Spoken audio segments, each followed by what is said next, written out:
that Angela was a fake and a fraud. You forget. She was all that you had. And despite everything that she did, she took you in when you had a lot of trouble in your life, and she gave you a new life. But even after Angela, I turned around and I did the exact same thing with Todd. I mean, everyone told me that he was a terrible person. Especially Powell and Marty. Why wouldn't I believe that? You know, I swore that I saw something good in him. All right. All right, look. Maybe that was a mistake.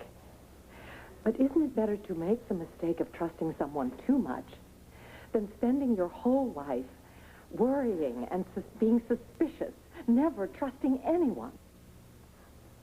I don't know. I just wish that I hadn't trusted Todd. Everyone knew about him, except for me. Why couldn't I see the truth?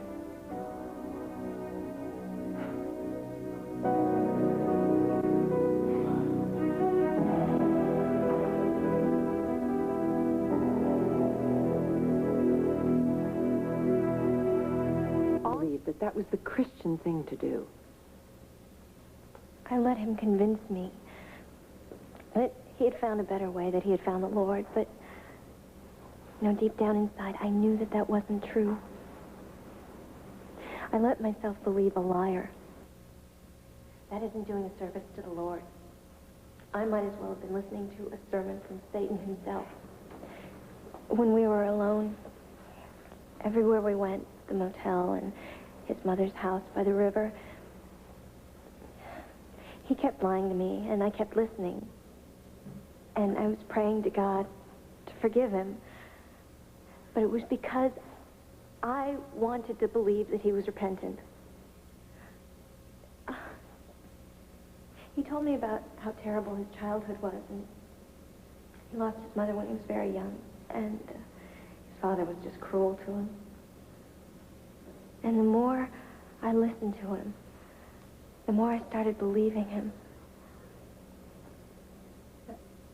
Go on, darling, and what? What? And the more I believed in him, the more I started feeling these things for him. Things that I've never felt for anyone else. Oh, God, how could I? How could you? How could you what? What is it that you did that was so terrible? I fell in love with him. Oh, my poor child.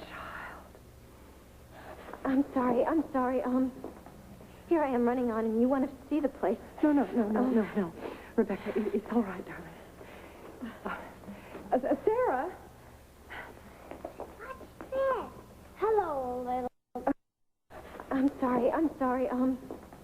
Here I am running on, and you want to see the place. No.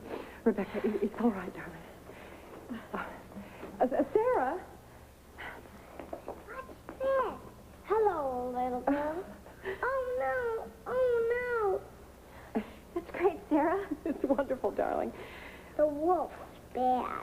I hate the wolf. I know you do. I do, too.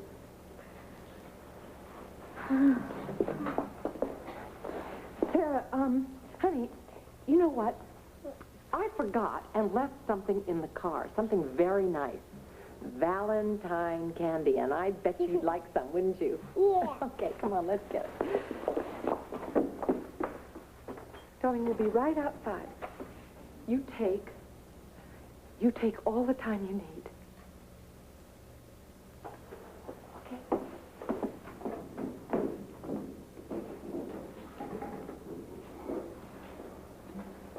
No.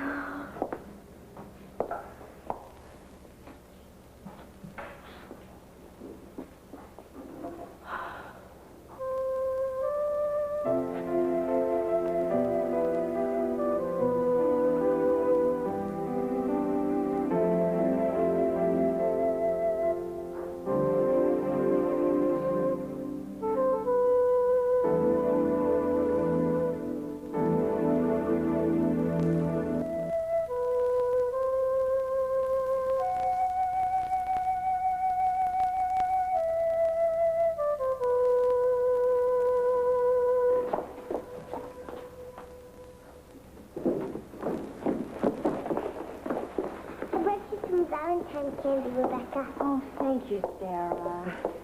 Oh, she was going to scarf the whole thing down, but her generous nature got the best of her. Hey, what's that mean? That means that you happen to be a very sweet little girl. It was very nice of you to share your candy with me. I gave some to little Red Riding Hood, too. You did? Well, I'm sure she appreciated that very much. Yeah. Yeah. And then there's some toys over there.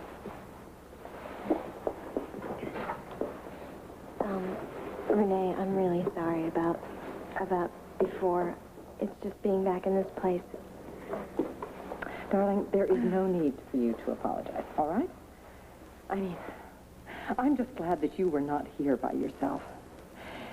You have been through a horrible nightmare with Todd Manning, and I am just beginning to understand how devastating it was for you. Oh, I'm fine. I'm okay, really. Maybe. But you need to be kinder to yourself, and you need time to heal. I'll be fine. Don't argue with me, young lady, because I happen to have an exceptional solution for you. Now, look, I know that you haven't been feeling very comfortable at the restaurant lately. I'm sorry. No, I understand. Come on, sit down.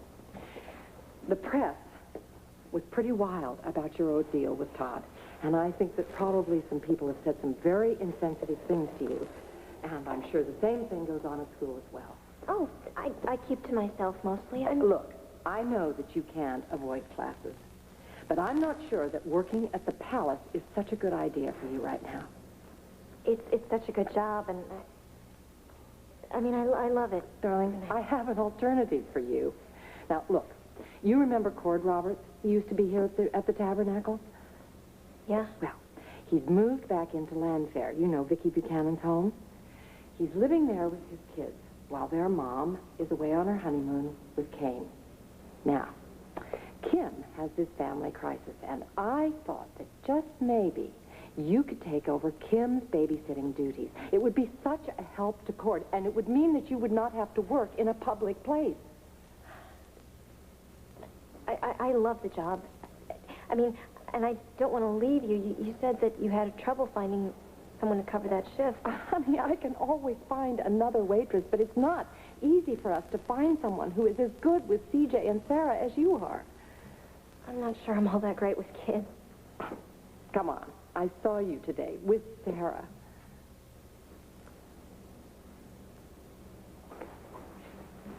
Is Rebecca going to be our new babysitter? Darling, I'm working on it. Say yes. Please say yes. Well, maybe I will. Maybe mean yes. Well, not quite. It's close to yes, but I think if we're real patient, we might get a real yes. You know what? I think that I have been in this place long enough for one day. Come on. Oh, but you haven't seen the back office. I'll show it to you right now. No, thanks. No, thanks. I can come back another time. I think we should get out of here. Sounds good. Would you like to keep Sara? Would you like to keep Little Red Riding Hood in the walls? You know what? I think that maybe we have enough toys at home. We leave them here for the poor children, don't you think? Anyway, I'd like to go. Okay, come on, let's go. Get in that nice, warm car.